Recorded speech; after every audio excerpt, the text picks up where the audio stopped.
नमस्कार, आपके साथ मैं हूं श्वेता एस त्रिपाठी। जी संगम लगातार बिहार की सियासत में जिस तरीके से मोड़ आ रहा है वो आप तक पहुंचा रहा है। बिहार की सियासत को लेकर एक तरफ प्रधानमंत्री आवास पर बैठक चल रही है तो दूसरी तरफ नीतीश को बिहार विधानमंडल दल का नया नेता चुन लिया गया है। प्रधानमंत्री आवास पर बीजेपी कोर ग्रुप की बैठक में आगे की रणनीति तय की जा रही है तो दूसरी तरफ बिहार में जीतन राम मांझी की छुट्टी कर दी गई है और नीतीश के मुख्यमंत्री बनने का रास्ता साफ हो गया है। तो इस वक्त ये देखिए दो तस्वीरें आपके सामने। एक तरफ मंथन चल रहा है, जिस तरीके से बीजेपी की बैठक चल रही है प्रधानमंत्री आवास पर, आखिर आगे अब किस तरीके से बढ़ा जाए इस पर एक तरह से तस्वीर साफ करने की कोशिशें हो रही हैं। लेकिन दूसरी तस्वीर भी आप देख रहे हैं कैसे नीतीश कुमार अब आगे आ चुके हैं, जिस तरीके से उन्हें विधानमंडल दल का नया नेता चुना गया है।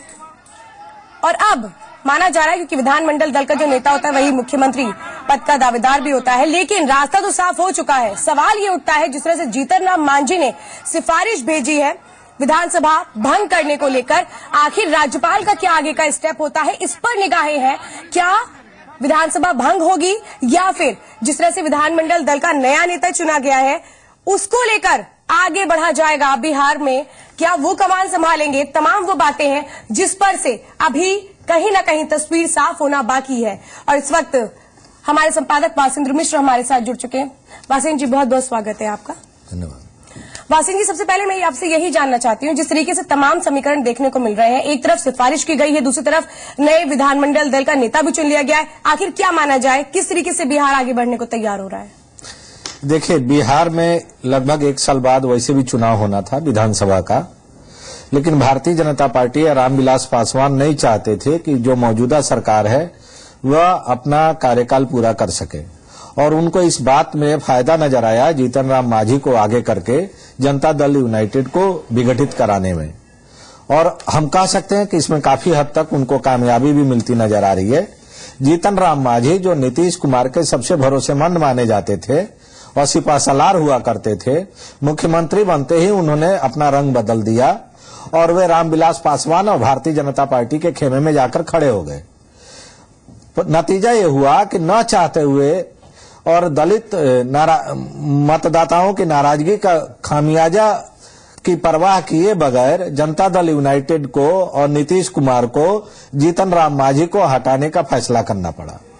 अब सारा मामला संवैधानिक संकट के रूप में आकर खड़ा हो गया है और सही निर्णय क्या होगा क्या नहीं होगा ये राज्यपाल पर निर्भर करता है। अब राज्यपाल के हाथ में पूरी सियासी कमान है। राज्यपाल अगर चाहे तो जीतन राम मांझी जो मौजूदा सरकार के हम कह सकते हैं कि आउटगोइंग चीफ मिनिस्टर हैं, निवर्तमान मुख्यमंत्री हैं, उनके रिकमेंडेशन को मानते हुए बिहार विधानसभा को भंग कर दें, और अगर नहीं चाहते हैं तो नीतीश कुमार को जो जनता दल यूनाइटेड विधायक दल के नेता चुने गए हैं उनको सरकार बनाने के लिए आमंत्रित कर सकते हैं और जीतन राम मांझी को इस आधार पर हटा सकते हैं कि उनको विधायक दल का समर्थन हासिल नहीं है, इसलिए अब उनको मुख्यमंत्री के पद से हटाया जा रहा है। तब सारा का सारा दारोमदार बिहार के राज्यपाल के हाथ में है। और हम सब जानते हैं, हम अपने दर्शकों को भी बताना चाहते हैं कि राज्यपाल केंद्र सरकार के इशारे पर काम करते हैं और खास तौर से केसरीनाथ त्रिपाठी जैसा व्यक्ति जो संविधान और कानून का मर्मज्ञ है वह इस समय बिहार का राज्यपाल है और दिल्ली में नरेंद्र मोदी और अमित शाह के नेतृत्व में एनडीए की सरकार चल रही है। अब सारा निर्णय होना है दिल्ली से। अगर नरेंद्र मोदी और अमित शाह को लगता है कि जीतन राम मांझी के रिकमेंडेशन को राज्यपाल को मान लेना चाहिए तो वह जो इशारा करेंगे वह राज्यपाल करेंगे। लेकिन एक बात बताइए वासिंद्र जी, अगर मानिए सिफारिश को मान भी लिया जाता है और जिस तरीके से अगर आगे की रणनीति को अगर हम देखें, अगर ये जो जीतन राम मांझी ने प्रस्ताव भेजा है अगर इसको मान लेते हैं राज्यपाल, तो फिर आगे क्या होगा? नीतीश कुमार किस तरीके से आगे बढ़ना चाहेंगे? क्योंकि एक तरफ तो वो विधानमंडल दल के नेता चुन चुके हैं, लेकिन अगर सिफारिश मान ली जाती है तो फिर वो क्या करेंगे? देखिए, नीतीश कुमार के सामने सबसे ज्यादा फायदेमंद की स्थिति वही होगी कि राज्यपाल जीतन राम मांझी के उस रिकमेंडेशन को मान लें और जीतन राम मांझी को कार्यवाहक मुख्यमंत्री बना दें और बिहार विधानसभा भंग कर दें।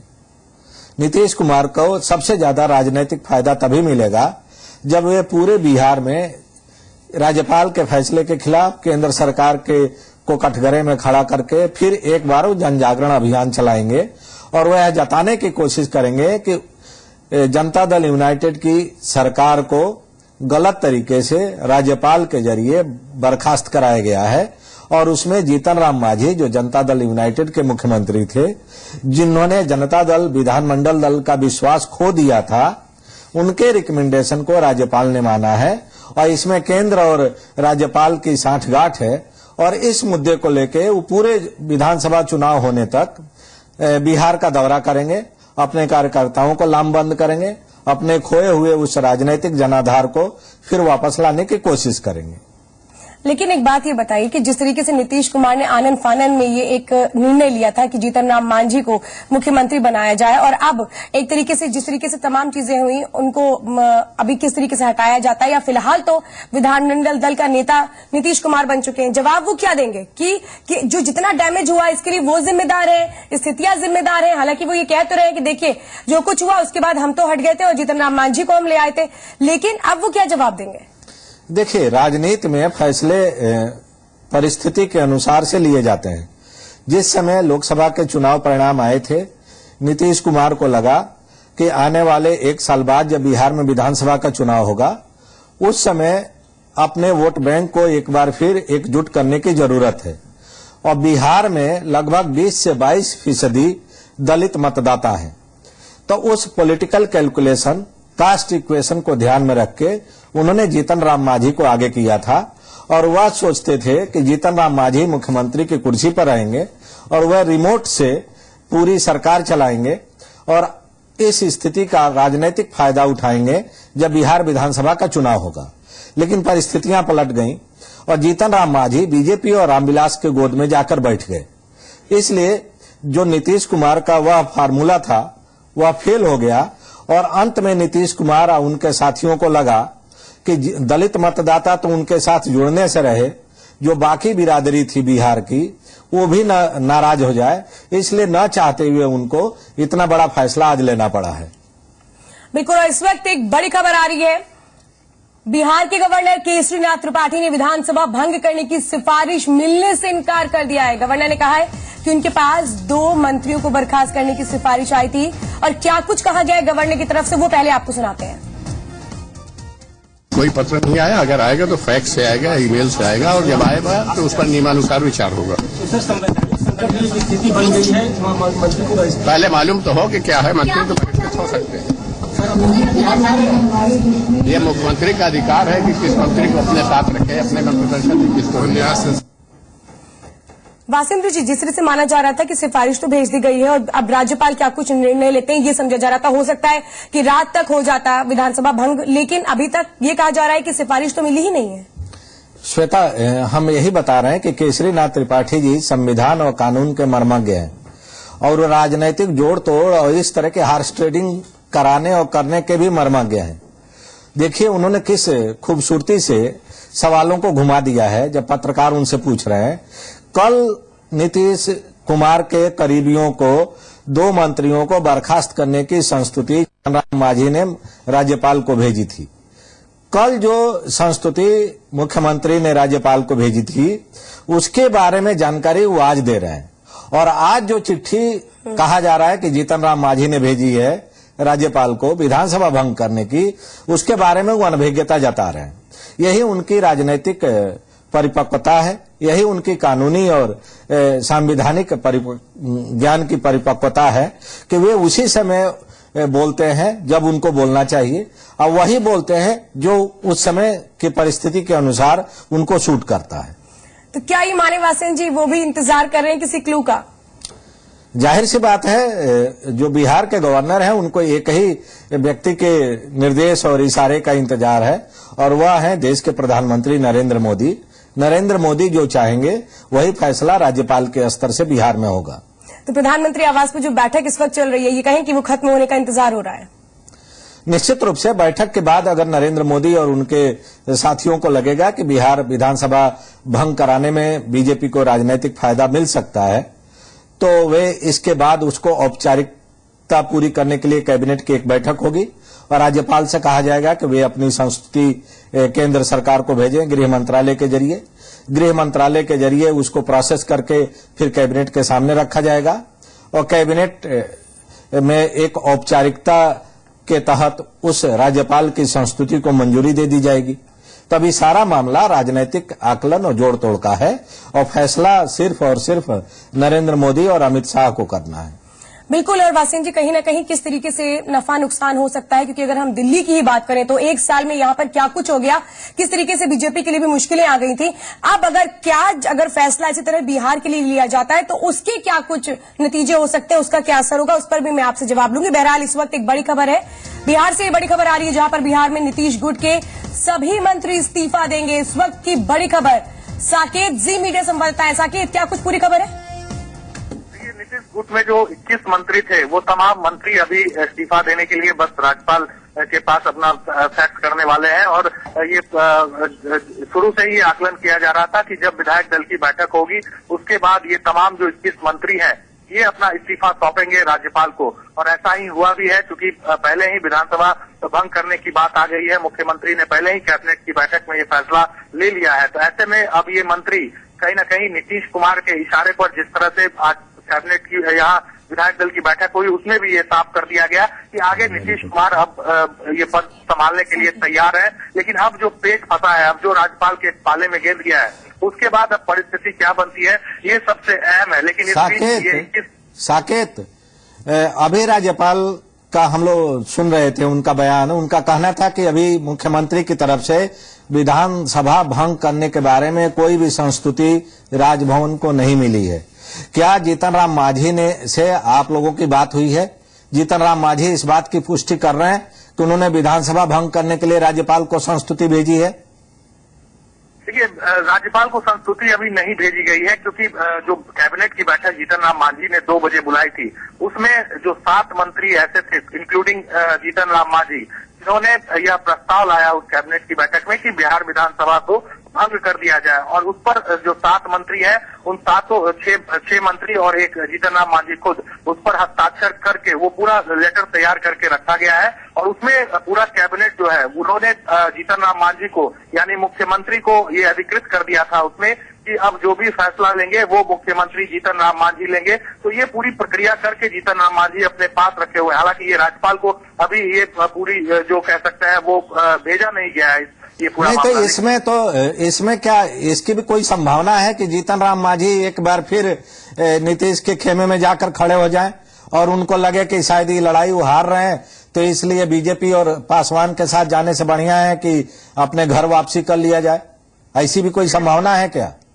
देखिए, इसमें थोड़ी मुश्किल नीतीश कुमार की तरफ से ही है, क्योंकि आज जो नीतीश कुमार ने अभी प्रेस कॉन्फ्रेंस किया या ये यूं कहे जो विधायक दल की बैठक में उन्होंने जो भाषण दिया उसमें तमाम मीडिया को भी अलॉट किया गया था और मीडिया भी वहां पर थी, लगातार लाइव हुए उनके भाषण को लाइव किया गया तमाम चैनलों पर। उसमें उन्होंने ये साफ कर दिया कि अब बात बहुत आगे निकल गई है, अब वो पूरी जिम्मेदारी लेने के लिए तैयार है। और जो बातें सूत्रों के हवाले से आ भी रही है कि जीतन राम मांझी को पार्टी से हटाने की भी प्रक्रिया शुरू हो गई है और जल्द से जल्द इस पर भी साकेत, तो इससे तो एक बात साफ हो रही है कि जीतन राम मांझी के समर्थन में जो 7 मंत्रियों ने दस्तखत किया था उस कैबिनेट के फैसले पर, इसका मतलब इससे साफ है कि जीतन राम मांझी अपने को कमजोर महसूस कर रहे हैं, इसलिए राजभवन में वो चिट्ठी नहीं भेज रहे हैं।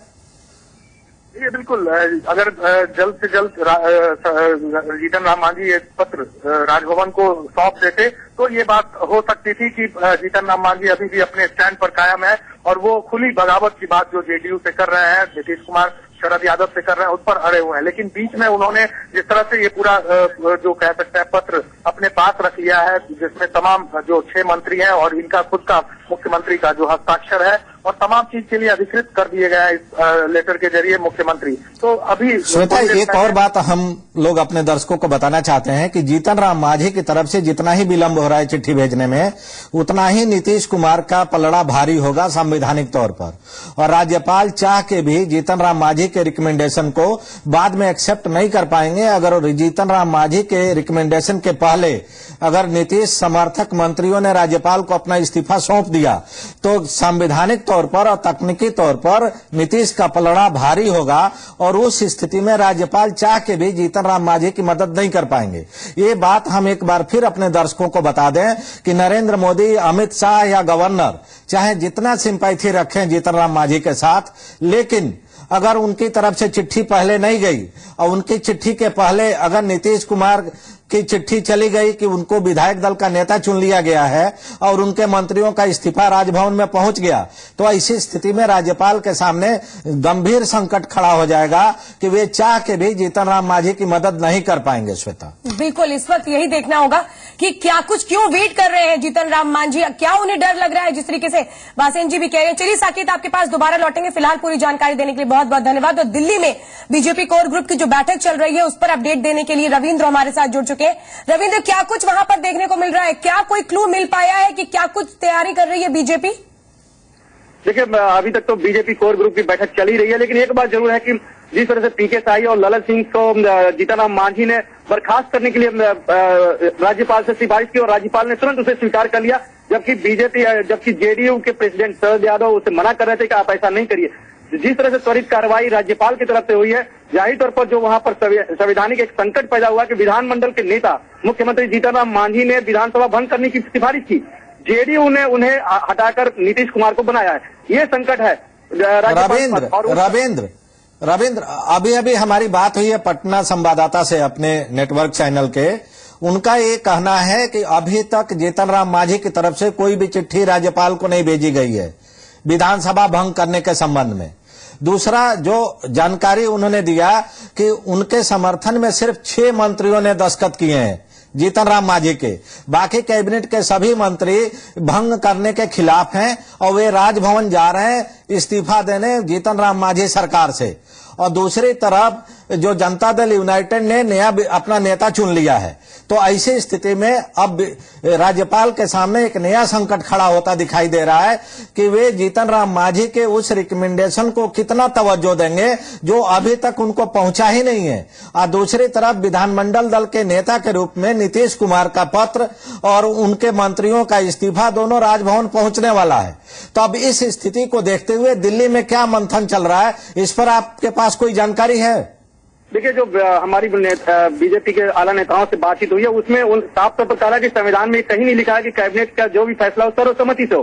कैबिनेट में चाहे स्टेट का हो या सेंटर का, सीएम और पीएम दोनों का अंतिम फैसला ही माना जाता है। ऐसे में जीतन राम मांझी जो रिकमेंडेशन की है और अगर ये राज्यपाल के पास जाता है, हालांकि ये चीफ सेक्रेटरी के थ्रू जाएगा, राज्यपाल खुद वहां पर लेकर नहीं जाते हैं, चीफ सेक्रेटरी के थ्रू जाएगा और जाहिर तौर पर चीफ सेक्रेटरी के पास अगर गया होगा, वो अभी तक नहीं भेजे हैं। और जैसा कि आप कह रहे हैं कि और जो सही भी है कि जेडीयू के लेटर अगर पहले चला जाता है तो राज्यपाल के पास वो संकट होगा। और इन सभी संकटों पर ही विचार हो रहा है कि कोई संवैधानिक ऐसा संकट न खड़ा हो जो कोर्ट में मामला चला जाए और जिससे कि पार्टी को सियासी तौर पर नुकसान पहुंचे बिहार में, क्योंकि वैसे भी वहां पर विधानसभा चुनाव इस साल के अंत में होना है।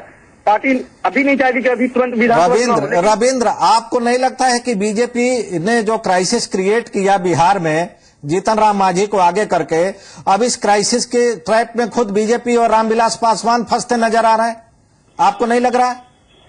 जाहिर तौर पर वसंत जी, जिस तरह से सियासी संकट वहां पैदा हुआ, उस संकट को अगर कहा जाए कि आग में घी डालने का काम बीजेपी के प्रदेश के नेता हो या केंद्र की सहमति से ऐसा किया हुआ, उस संकट में तो ये खुद ही झुलस रहे हैं। इसीलिए तो ये इतनी लंबी बैठक चल रही है बीजेपी कोर ग्रुप की कि आखिर फैसला क्या लिया जाए। क्या विधानसभा भंग करने की सिफारिश जो जीतन राम मांझी ने किया उसे एक्सेप्ट करे और वहां विधानसभा भंग कर लगाया जाए, इसलिए मंथन अभी चल रही है। रविंद्र, एक और जानकारी हम चाहते हैं आप हमारे दर्शकों को दे दें। वैसे आप सुबह से लगे हैं, पूरा पोलिंग दिल्ली विधानसभा में आप लोगों ने काफी मेहनत की है। क्या ये दिल्ली विधानसभा में जिस तरह का कांटे का टक्कर रहा है बीजेपी और आम आदमी पार्टी के बीच में, उसके वजह से बिहार को लेके फैसला लेने में कोई दिक्कत आ रही है? इनको डर लग रहा है कि दिल्ली की स्थिति बिहार में न रिपीट हो जाए बीजेपी के लिए?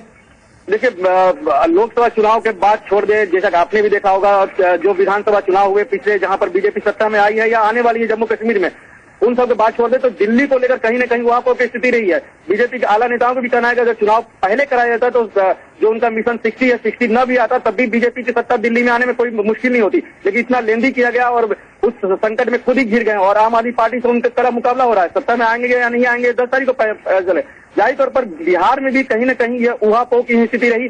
प्रदेश के नेता और केंद्र के नेताओं के बीच में आपसी सहमति नहीं होने की वजह से ही ऐसे संकट में बीजेपी खुद को उलझा पा रही है। रविंद्र, इसका मतलब इस साफ है कि जो 7 महीने का एंटी इनकम्बेंसी रहा दिल्ली में, राज्यपाल के जरिए जिस तरह से बीजेपी ने दिल्ली में अपनी हुकूमत चलाई और उसका एंटी इनकम्बेंसी का नतीजा था कि केजरीवाल से उसको नाको चने चबाने पड़े हैं इस चुनाव में।